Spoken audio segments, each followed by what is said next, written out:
matigas sa kanilang mga puso. At makikita natin yan na laging may conflict ang pagsulong ng Ebanghelyo. At kaya naman sa teksto ngayon na ating pag-aaralan sa umagang ito, itong conflict na ito makikita po natin na nagpapatuloy. Ngunit kahit ito ay nagpapatuloy, ang makikita natin dito sa nangyari sa Iglesia ng Thessalonica, ito ay naging daan pa upang lalong umigting yung kanilang fellowship, yung kanilang pananampalataya sa ating Panginoon. At yan po ang ating titingnan sa umagang ito. At ang mensahe po na gusto kong ibigay sa umagang ito ay ang pakikisama ng mga mananampalataya ay lalong umiigting sa pagdanas ng mga pagsubok at kalungkutan. Gaya po nung sinabi natin, ang Ebanghelyo laging may conflict sa tuwing nagpo-progress o sumusulong, at ito ay nagdudulot ng pagsubok, kalungkutan na nakita natin yan sa pinagdaanan natin sa ating iglesia. Ngunit ito ay lalong nagpapaigting sa ating fellowship sa bawat isa. At bakit? Sapagkat ito ay nakasalig sa pagiging kaisa natin kay Kristo. At tayo po ay manalangin bago po tayo magpatuloy sa ating pag-aaral. Muli ang manaming Diyos na banal at makapangyarihan sa lahat. Muli, Panginoon, sa umagang ito ay patuloy na lumalapit kami at humingi kami ng inyong gabay na sa inyong biyaya ay samahan kami sa pag-aaral ng inyong mga salita. Tulungan nawa kami ng banal na Espiritu sa kanyang kilos, sa kanyang kapangyarihan, na inyong mga salita ay maunawaan namin, buksan ang aming mga mata, ang aming mga tenga, at ang aming mga puso ay tumanggap ng biyaya na nagmumula sa inyong mga salita na patuloy na kilusin ang aming mga puso. At ito ay magkaroon ng puso na nagbibigay ng pagluwalhati at pagpupuri sa iyo. Samahan niyo po kami, Ama. Salamat po, Panginoon, sa umagang ito. Ito po ang aming dalangin sa pangalan ng Panginoong Hesus. Amen. At yan po ang ating mensahe na makikita natin na itong conflict na ito ay lalong nagdudulot sa atin na tayo ay magpatuloy, tayo ay tumibay sa Panginoon. Sapagkat hindi na ito nakadepende kung ano yung kalagayan natin. Meron na tayong bagong identity sapagkat tayo konektado na kay Kristo. Meron na tayong bagong identity at ito na ngayon yung bagay na kung saan nakasalig yung ating pagpapatuloy sa Panginoon. At meron lamang po tayong tatlong bagay na ating titingnan. Kung paano nakikita natin dito sa sulat ni Pablo kung paano nagpatuloy ang mga mananampalataya sa Thessalonica at maging sina Pablo na bagamat sila ay malayo, sila ay umalis dahil sa pag-uusig, ay nagpapatuloy din sila na nai-encourage dahil sa pagpapatuloy ng mga mananampalataya sa Thessalonica. At ang unang makikita natin dito sa bagay na tungkol sa pagpapatuloy, na ito ay hindi nagmamaliw. Hindi nagmamaliw itong fellowship o yung pakikisama ng mga mananampalataya, kung di ito ay pinaiigting ng pagsubok at kalungkutan. Mabasa natin yan sa verse 17 ng text na ating pinag-aaralan. At kung bakit ito ay hindi nagmamaliw, bakit ito ay lalong umiigting, sapagkat alam natin, ang conflict na iyan ay magpapatuloy at si Satanas na siyang patuloy na umaatake at lumalaban sa gawa ng Diyos ng kanyang ebanghelyo, ay hindi ito kayang hadlangan ng kanyang gawa. Ang pagpapatuloy sa pakikisama ng maigting ay hindi nakahadlangan ng gawa ng kaaway. Makikita natin yan sa verse 18. At sa panghuli, kung bakit merong kasiguraduhan ng mga mananampalataya at si Pablo na magpapatuloy sila sa kanilang lakbayin, sa kanilang pananampalataya, sapagkat sila'y nakatuon sa muling pagbabalik ni Kristo ng mayroong kagalakan. Yung tunay na joy nila ay nakatuon dun sa muling pagbabalik ng ating Panginoon Kristo na lagi natin sinasabi na ito yung ating blessed hope. Gaya nga nung nabanggit ni Deacon Leo kanina dun sa unang pagbasa sa Psalms, na dapat tayo ay nakatuon tayo sa Diyos. Yung mga sarili natin, dapat lagi tayong nakatuon sa pagsamba sa Kanya kasi nga tayo ay connected na kay Christ. Meron na tayong bagong identity eh. Tayo mga Kristiyano na. At ito yung ating pag-asa, ang muling pagbabalik ng ating Panginoon Kristo. Alam po natin, no, just to give you a short background again, para makita po natin itong context sa ating pag-aaralan, na itong iglesia ng Thessalonica, ito po ay bagong tatag lamang na iglesia, at matapos nga na ito ay maitatag, ay hindi nagtagal na itong mga kalaban ng Ebanghelyo, na nakita natin ito sa Acts verse 17, ay pinersecute itong sina Pablo. At sila ay dumanas ang matinding pag-uusig. At alam natin ang ugat o ang pinagmula ng pag-uusig na ito, again sa Acts 17 pa rin yan, makikita natin yan sa verses 1 to 5, ay yung inggit nitong mga Hudyo. At bakit sila nainggit? Kasi sa kapangyarihan ng Ebanghelyo, marami ang nanampalataya sa Panginoon. Marami ang sumunod sa Panginoon. At hindi lamang sila marami, ang iba pa sa kanila ay may mga sinasabi. So nagtataka ngayon itong mga kalaban ng Ebanghelyo na kung bakit na-persuade itong mga taong ito ng iba pa rito ay may mga katungkulan na sumama manampalataya sa Ebanghelyo ng Panginoon Kristo, kaya sila'y nainggit. At dahil sa inggit nila, pinersecute nila ang mga mananampalataya kasama sina Pablo at ang mga kasama niyang manggagawa na nangangaral ng Ebanghelyo, at sila'y umalis. Sila'y umalis doon sa Thessalonica. At ang pag-alis na ito ni Pablo, makikita natin dito sa verse 17 ng chapter 2 ng Thessalonians, ito ay nagdulot sa kanya ng matinding kalungkutan. Nagdulot sa kanya ito ng matinding kalungkutan na kung saan ito ay kanyang inilarawan na gaya ng isang naulila, isang anak na naulila sa isang magulang. Alam po ninyo na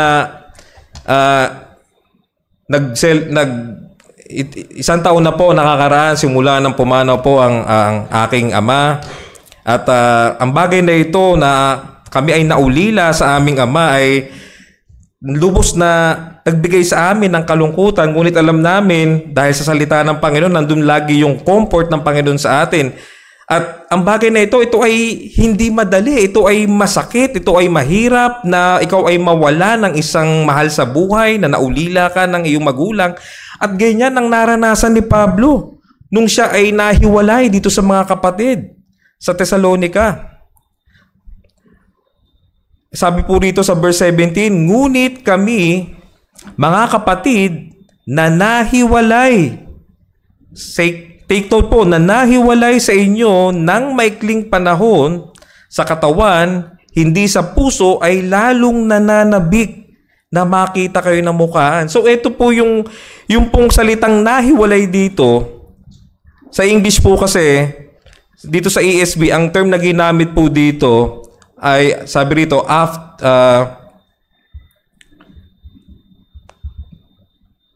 sabi po rito sa ESV, but since we were torn away from you brothers for a short time, so nakita natin, torn away.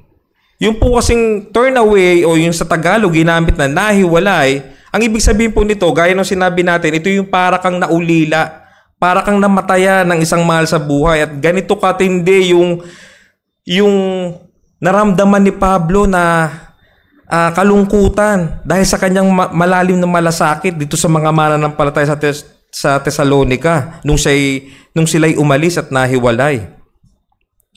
Ngunit sa kabila nito, naisipabatid ni Pablo sa kanyang sulat na hindi tuluyang nawalay ang kanyang pakikisama sa mga kapatid sa Thessalonica, sapagkat ang kanilang espiritual na presensya ay nananatili sa kanyang puso. So sabi rito, ngunit kami mga kapatid na nahiwalay sa inyo ng maikling panahon.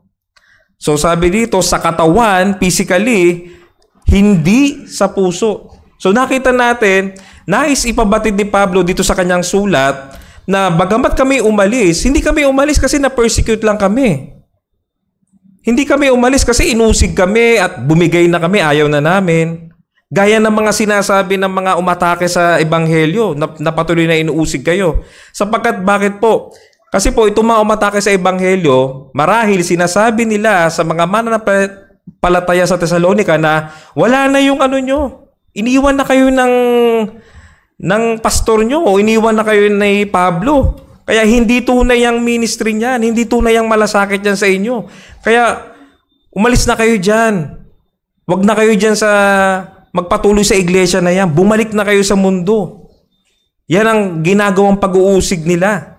Kaya naman, nung nalaman yun ni Pablo sa kanyang sulat na ipinadala niya kay Timoteo, nung pinabalik niya si Timoteo sapagkat siya ay nalungkot at gustong-gusto niyang makabalik, pero siya ay pinigilan ng dyablo at makikita natin yan mamaya sa ating pag-aaral, siya ay sumulat na sinasabi niya na hindi.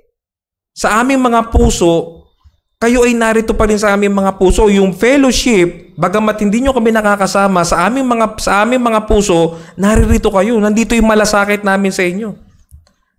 Ganong kagrabe, ganong kalalim yung malasakit ni Pablo dito sa kanyang mga kapatid. Kaya sinabi niya rito sa maikling panahon, nahiwalay sa inyo sa maikling panahon sa katawan, hindi sa puso. So nakita natin, ganong kalalim, ganong katotoo yung malasakit ni Pablo sa kanyang mga kapatid sa Thessalonica. At ano pa makikita natin? So sabi rito, ay lalong nananabik na makita kayo ng mukaan. Lalong nananabik. So yung pagdanas ng kalungkutan ni Pablo, ito ay lalong nagpaigting.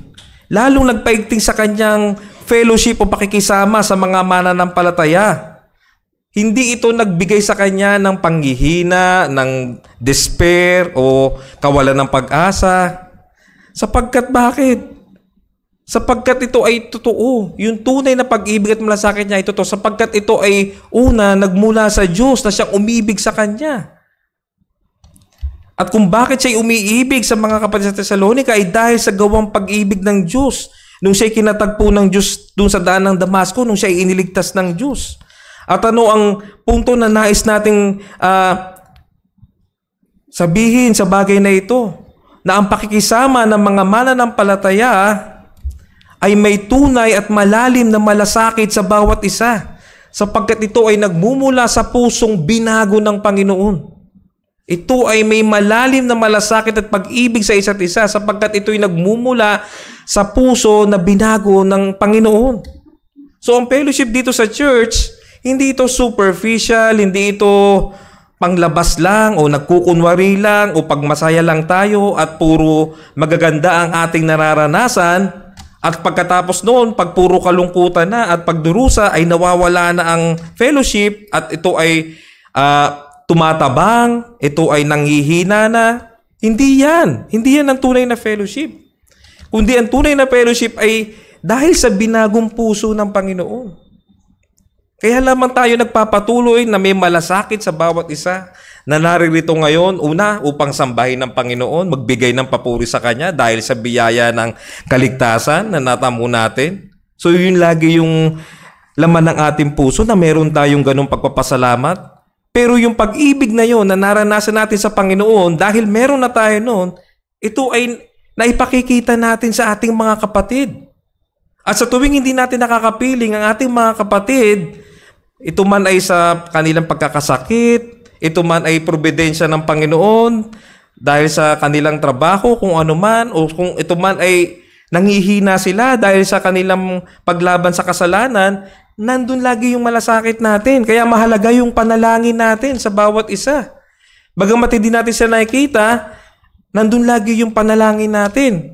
At ngayon, sa providensya ng Diyos at sa makabagong teknolohiya, meron na tayong mga social media at pwede nating i-message itong mga kapatid natin na ito. Pero higit sa lahat, yung malasakit natin sa iglesia na tayo nagpapatuloy, meron tayong tunay na pag-ibig sa bawat isa. At hindi ito basta lamang pag-ibig na superficial. Ito'y malalim. Ito ay malalim. Ito ay galing sa puso. At makikita rin natin sa bagay na ito na ang pakikisama ng mga mananampalataya, lalo itong napapaigting. Pag dumaranas tayo ng mga suffering, lalong napapaigting.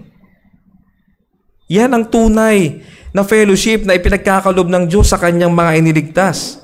Sapagkat bakit? Ito ay gawa ng Diyos sa pamamagitan ng biyayang pagliligtas, sa pamamagitan ng Ebanghelyo ni Kristo. Kaya ngayon sa umagang ito, kung mayroon mang naririto ngayon na hanggang ngayon ay wala pang tunay na relasyon sa Panginoon, kayo ay ako'y namamanhik sa inyo na tanggapin ninyo ang biyaya ng kaligtasan sa pamamagitan ng pananampalataya sa Ebanghelyo ng Panginoon, upang kayo ay magkaroon ng tunay na relasyon sa Panginoon, na magkaroon kayo ng tunay na pag-ibig na nagmumula sa Diyos, kayo ay makaligtas sa galit at puot ng Diyos, at sumainyo ang pag-ibig ng Diyos sa pamamagitan ni Kristo. At ang pag-ibig na ito ang magbibigay sa inyo ng tunay na malasakit sa bawat isa. Tunay na malasakit sa bawat isa. Nakita natin din dito sa Book of Acts kung saan nung si Esteban na itinuturing na unang martir ng Kristyanismo sa kanyang pagkamatay sa Acts 7 verse 59 to 60, na nung siya ay pagbabatuhin dahil sa kanyang pangangaral ng Ebanghelyo, na siya ay na-persecute at siya ay namatay, lalong lumaganap ang Ebanghelyo. Ang kanyang kamatayan ay nagdulot ng matinding pag-uusig, dahilan upang magsipangalat ang mga mananampalataya at mangaral sa iba't ibang lugar. So nakita natin, lalong umiigting yung fellowship, lalong nagpo-progress yung gospel habang dumadaan tayo sa mga pagsubok. At ano ang hamon na gusto kong sabihin sa bawat isa, lalo na sa mga mananampalataya ngayong umaga, ay gawing motibasyon ang mga pagdurusa upang lalong maglingkod sa Diyos sa kanyang iglesia nang may malalim na pag-ibig at malasakit, una sa Diyos at pangalawa sa kapatiran. So dapat ang mga sufferings na ito ay huwag tayong manghina, kundi gawin natin itong motivation upang lalo tayong maglingkod sa Panginoon. So marahil nakikita natin ilang years ng CRC, pero nakikita natin maraming mga bagay na dumadaan tayo sa mga suffering, ba't ganito yung nangyayari? Pero alam natin lahat ng yan, motivation yan para magpatuloy tayo sa Panginoon, sapagkat ang Diyos ang kumikilos at ito'y wala sa kakayahan natin. Hindi tayo dapat mawalan ng pag-asa dito. At bagkus, lalong lumalim yung pag-ibig natin sa bawat isa. At dapat din natin makita na sa ating paglakad sa buhay pananampalataya, magpapatuloy itong conflict na ito. Hindi natin to pwedeng i-eradicate. Hindi natin to pwedeng burahin. Kung iniisip natin na kailangan ang pananampalataya o ang fellowship, kailangan laging masaya, walang problema, wala pong ganun. Umpisa pa lamang po yan sa Genesis na nakita natin yung conflict, no? Between the seed of the woman and the seed of the serpent, at ito ay magpapatuloy. Magpapatuloy ito hanggang sa muling pagbalik ng Panginoon, sapagkat ang dyablo na siyang ating kaaway, hindi siya tumitigil sa kanyang pag-atake at pagwasak sa iglesia ng Panginoon.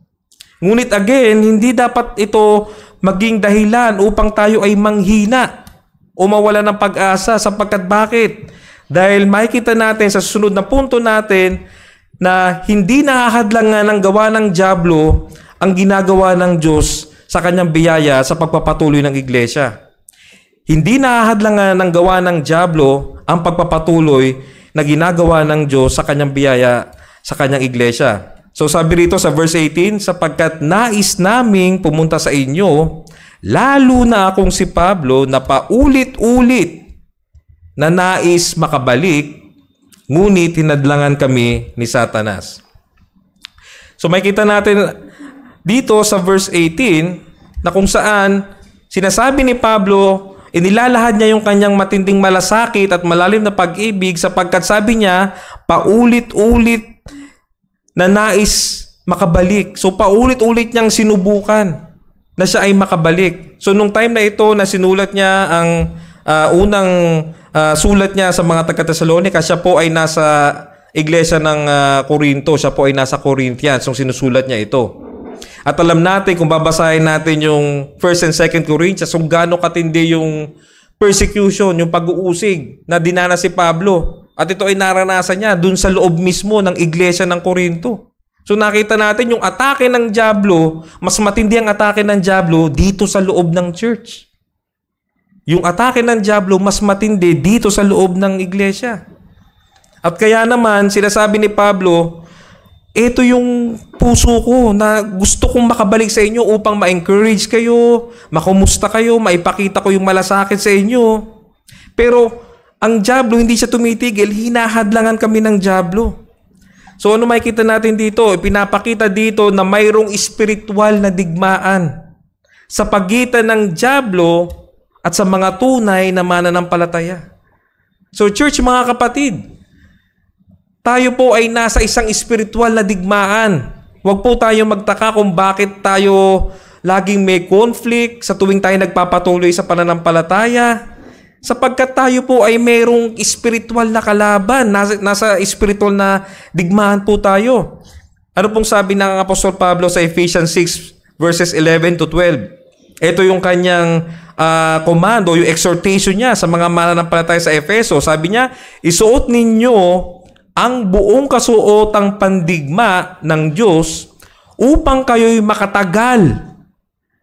Upang kayo'y makatagal laban sa mga pakana ng dyablo. So, ibig sabihin, tuloy-tuloy yung pakana ng dyablo kasi sinabi nga niya rito, upang kayo'y makatagal. So, ibig sabihin, matagal to. Hindi to aalis. Yung conflict na to, hindi to aalis. Ano pa makikita natin dito? Sapagkat ang ating pakikipaglaban ay hindi laban sa laman at dugo. So, hindi dapat tayo mapuot, magalit dito sa mga tao na umaatake sa atin o nagpa-persecute sa atin. Kasi bakit? Hindi sa laman at dugo yung laban natin. At saan ang laban natin? Sabi rito, kundi laban sa mga pinuno, laban sa mga kapangyarihan, laban sa mga kapangyarihang di nakikita.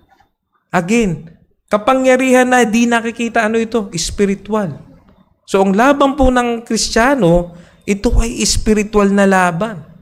At kung tayo, ang ating espiritu, hindi tayo kumakain ng salita ng Diyos, pinapabayaan natin ng mga spiritual na disiplina, ng mga means of graces, hindi tayo tatagal sa laban. Tayo ay babagsak sa laban.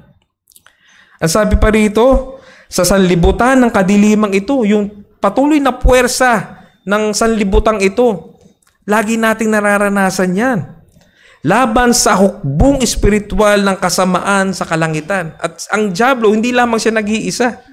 Meron siyang mga kampon na mga spiritual demonic forces na kumikilo sa mundong ito upang patuloy na atakihin at sirain ang iglesia ng Diyos. At patuloy na digmain ang mga mananampalataya. So nakita natin, itong dyablo, hindi ito katang-isip lang. Hindi ito yung nakikita sa mga horror movies na nakakatakot ang itsura. Ito ay totoong katotohanan ito. Ito ay spiritual na realidad na merong dyablo. At siya ay may kapangyarihan. Ngunit alam natin yung kapangyarihan niya. Ano ang kapangyarihan niya? Ang kapangyarihan niya ay nasa ilalim pa rin ng kapangyarihan ng Diyos. So siya ay may kapangyarihan upang hadlangan ang pagpapalaganap ng ebanghelyo at magdulot ng pagdurusa at pasakit. So nakita natin yan dito sa nangyari sa Thessalonica. So yun yung kanyang kapangyarihan, nahadlangan ng ebanghelyo sapagkat siya ay hindi tumitigil, gaya siya ng isang leon na gumagala at umaatungal, sabi ni Apostol Pedro sa 1 Peter chapter 5 verse 8. Ngunit alam natin ang Diyos ay lubos na soberano sa lahat ng bagay at kasama doon ng dyablo. Naalala ko, sabi ni John MacArthur sa isang preaching niya na ang dyablo, ito ay dyablo ng Diyos. So, wag niyo pong mamali no, na ang dyablo parang nakikipag-compete sa Diyos o ang Diyos nakikipag-compete sa dyablo na parang may tinatawag na dualism. Tama ba yun? Hindi po ganun ang katotohanan na sinasabi ng salita ng Diyos. Ang dyablo, alam natin, siya ay patuloy na umaatake, pero yung kanyang kapangyarihan, ito ay nasa ilalim pa rin ng kontrol at soberano ng Diyos. May kita natin yan sa aklat ni Job, sa chapter 1, sa verse 7, kung saan sabi ng Panginoon sinabi niya sa dyablo, saan ka nang galing? Sumagot si Satanas sa Panginoon, sa pagpaparoot pa rito sa lupa at sa pamamanhik manaog doon. So nakita natin na tila bagay ang dyablo nagre-report. Nagre-report sa Panginoon eh. Dyablo, saan ka galing? Panginoon, galing ako sa nagparot pa rito ako eh. So nakita natin na alam ng Diyos ang operasyon ng dyablo. So di ba napakalaking comfort sa atin ito na bagamat patuloy ang atake ng dyablo, alam natin na hindi siya magwawagi at hindi pa hintulutan ng Diyos na tayo ay malaglag, manghina, bumagsak sa atake ng dyablo sapagkat alam niya ang operasyon ng dyablo. Ano pa? Sa verse 12 ng same na book ng Job sa chapter 1, at sinabi ng Panginoon kay Satanas, ang lahat ng pag-aari niya, yung lahat doon ng pag-aari ni Job, ay nasa iyong kapangyarihan. Subalit wag mo lamang siyang pagbubuhatan ng iyong kamay.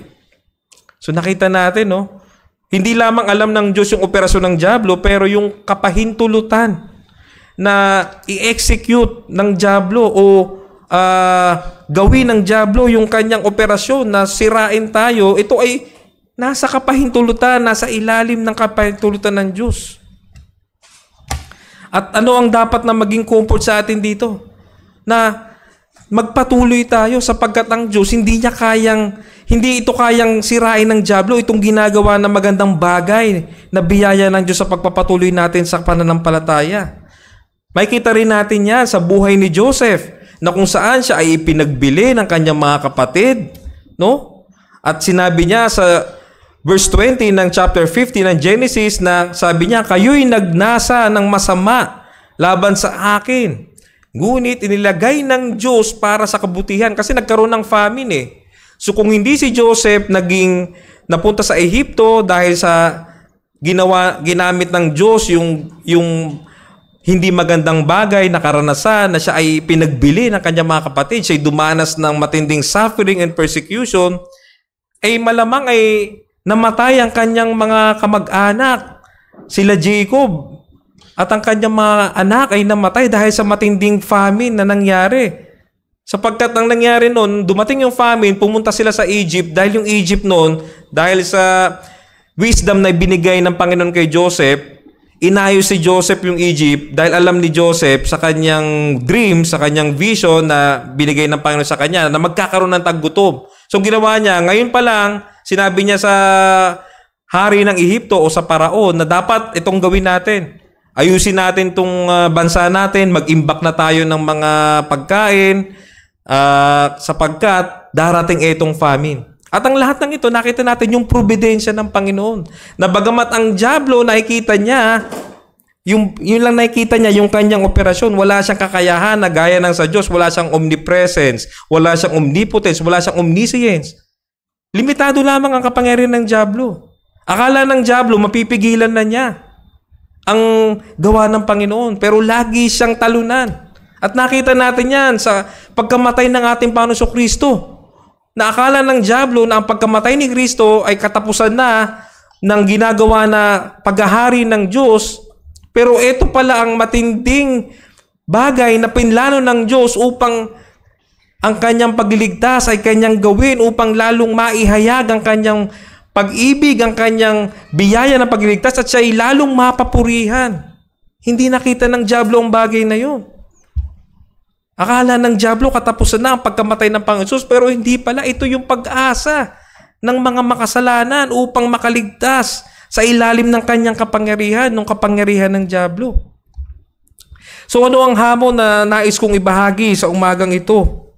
Na magpatuloy tayo, mga kapatid, sa pananampalataya ng may katatagan. At huwag tayong panghinaan ng loob dahil sa mga pagdurusa at pasakit na alam natin na ito'y gawa ng dyablo.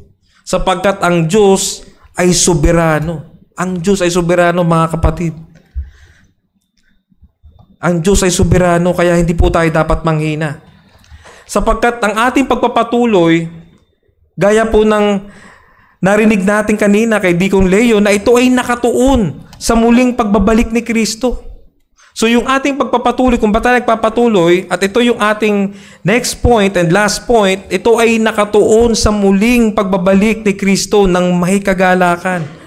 nakatuon sa muling pagbabalik ni Kristo ng may kagalakan, verses 19 to 20. Ang sabi sa verses 19 to 20, sapagkat ano ang aming pag-asa o kagalakan o putong ng kapurihan sa harapan ng ating Panginoong Hesus sa kanyang pagdating?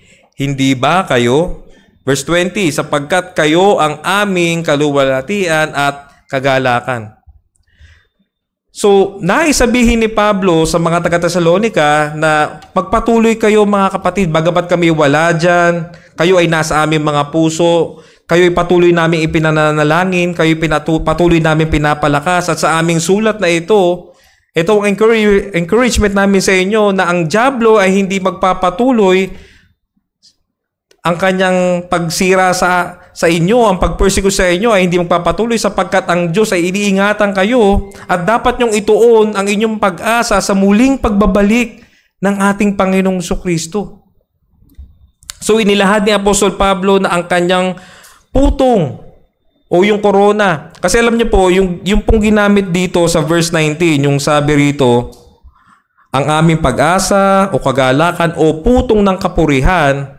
Sa English po kasi, ang ginamit rito sa ESV, ang sabi rito, for what is our hope or joy or crown of boasting?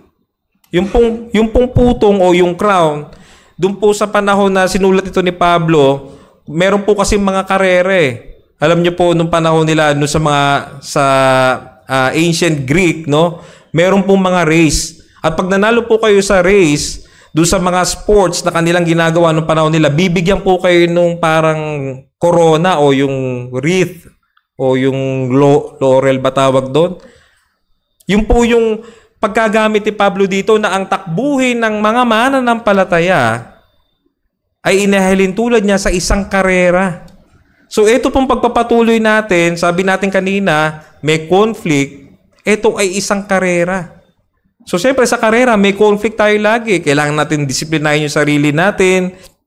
Kailangan nating tapusin yung karera kahit nahihirapan na tayo. Pero ang kaibahan nito, yung karera na pang mundo lang, yung crown o yung reward na makukuha natin, ito ay nasisira, ito ay nabubulok. Pero itong takbuhin ng mananampalataya, yung Kristiyanong takbuhin, yung corona na ito ay hindi nabubulok. Ito ay corona na pangwalang hanggan na ating tatanggapin sa muling pagbabalik ng ating Panginoong Jesucristo. So dito nakatuon yung pag-asa o yung pagiging maigting na samahan ni na Pablo kung ba't sila nagpapatuloy sa kabila ng persecution dahil dito sa corona na kanilang tatanggapin.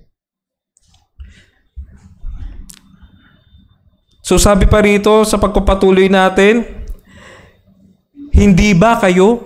So parang sinasabi ni Pablo, kayo ang aming glory, kayo ang aming joy, kayo ang aming crown.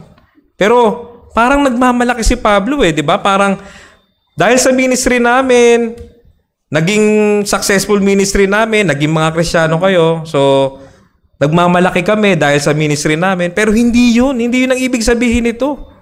Alam natin, sinasabi lagi ni Pablo na dapat hindi tayo nagmamalaki sa ating mga sarili. Walang puwang ang pagmamalaki sa puso, kundi ang pagmamalaki ay para lamang sa Panginoon dahil sa kanyang ginawang biyaya ng pagliligtas dito sa mga mananampalataya ito sa Tesalonica.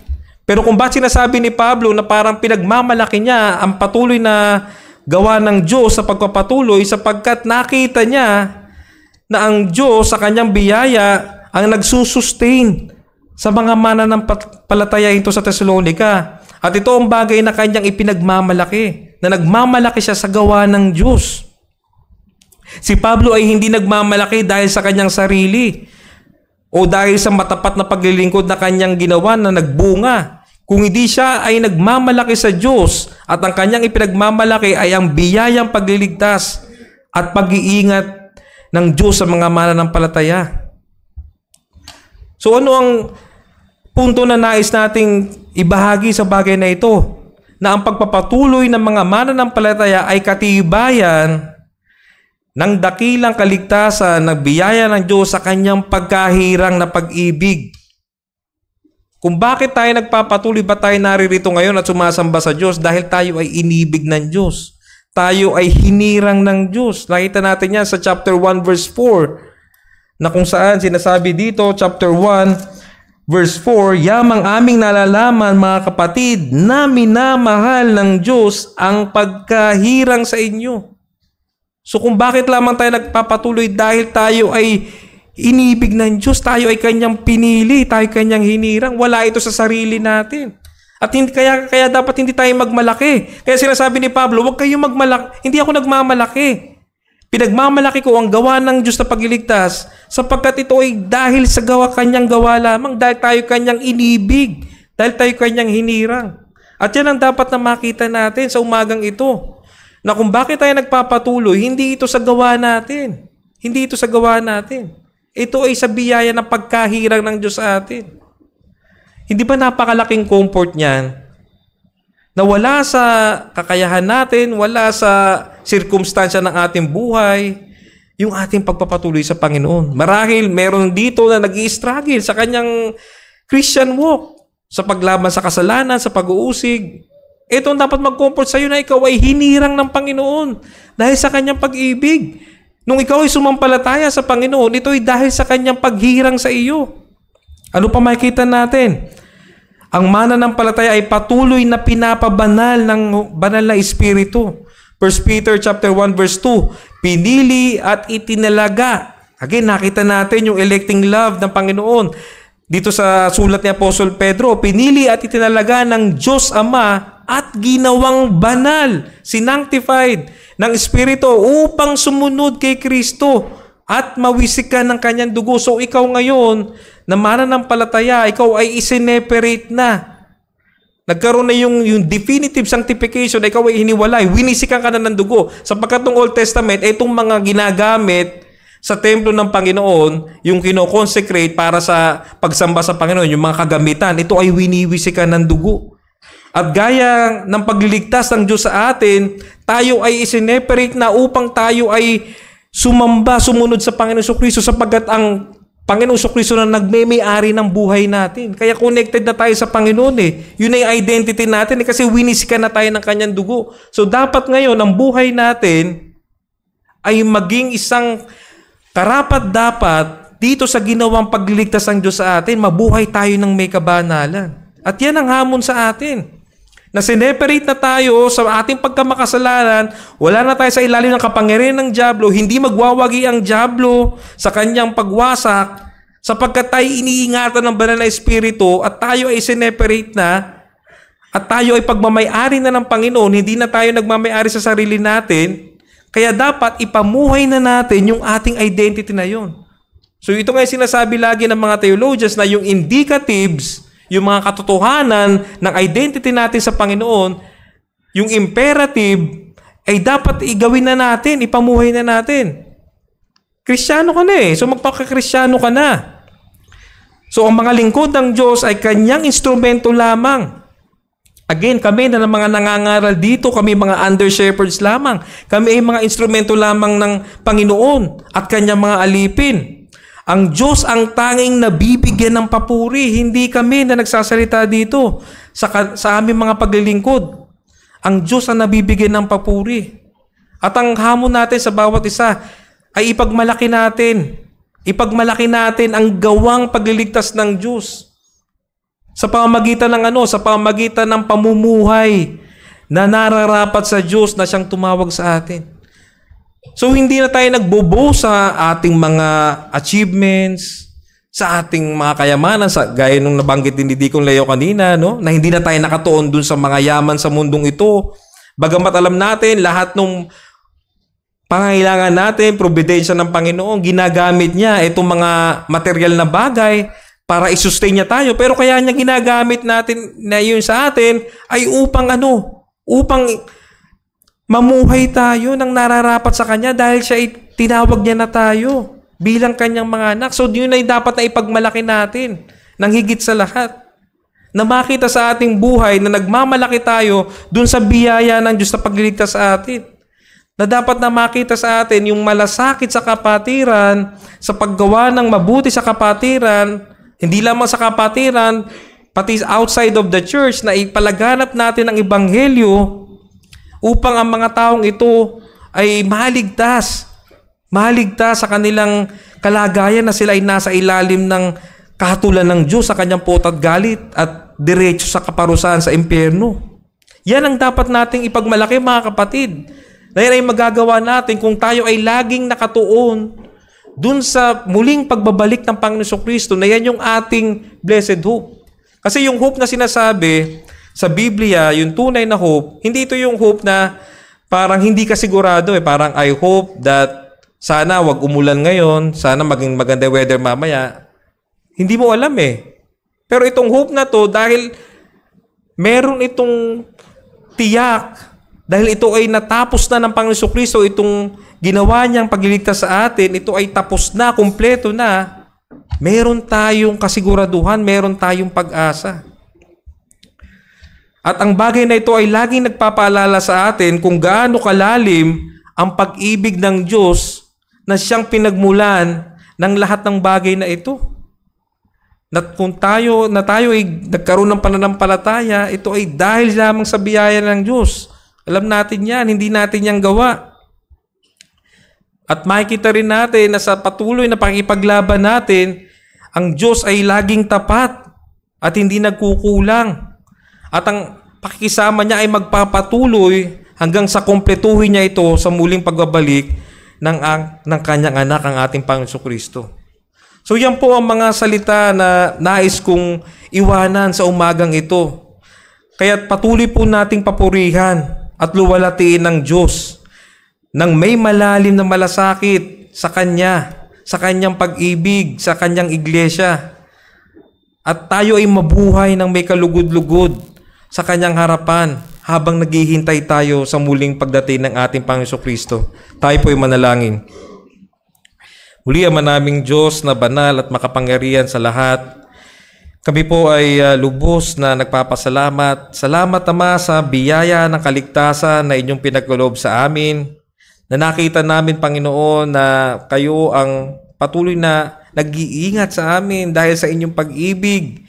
Hindi nyo kami pinababayaan, Panginoon. Bagamat nararanasan namin ang mga suffering sa mga conflict dahil sa pag-atake ng dyablo, alam namin, Panginoon, na kami ay magpapatuloy sapagkat sa inyong pag-ibig, sa inyong biyaya, kami ay inyong iniingatan. At nawa, Panginoon, ang bagay na ito, lagi naming ituon ang aming pag-asa, ang aming paglakad sa takbuhin ito ng Kristiyano, na nakita namin na kami ay tatanggap ng korona, ng katuwiran na nagmumula sa inyo. Na sa araw na iyon, sa muli niyong pagbabalik ay mukha namin kayo makikita, Panginoon, at patuloy na makukumpleto ang aming kaligtasan at lalo makukumpleto ang aming kagalakan, na makita namin ang Panginoong Kristo na siyang nagmahal sa amin, nagbigay ng kanyang buhay, at patuloy na nag-i-intercede sa amin, na nag-iingat sa amin. At ang bagay na yon ay magbigay ng papuri sa inyo, Ama, sa araw na iyon. Kaya tulungan niyo ang bawat isa na magpatuloy, magtiis, magtiyaga, ayon sa inyong lakas, ayon sa inyong biyaya, sa karerang ito na inyong inihanda sa amin, nakukumpletuhin ninyo sa muling pagbabalik ng aming Panginoon. Purihin po kayo, Ama. Ito po ang aming dalangin sa pangalan ng aming Panginoong Jesus. Amen. Tayo po ay muling tumayo sa pag-awit ng huling himno.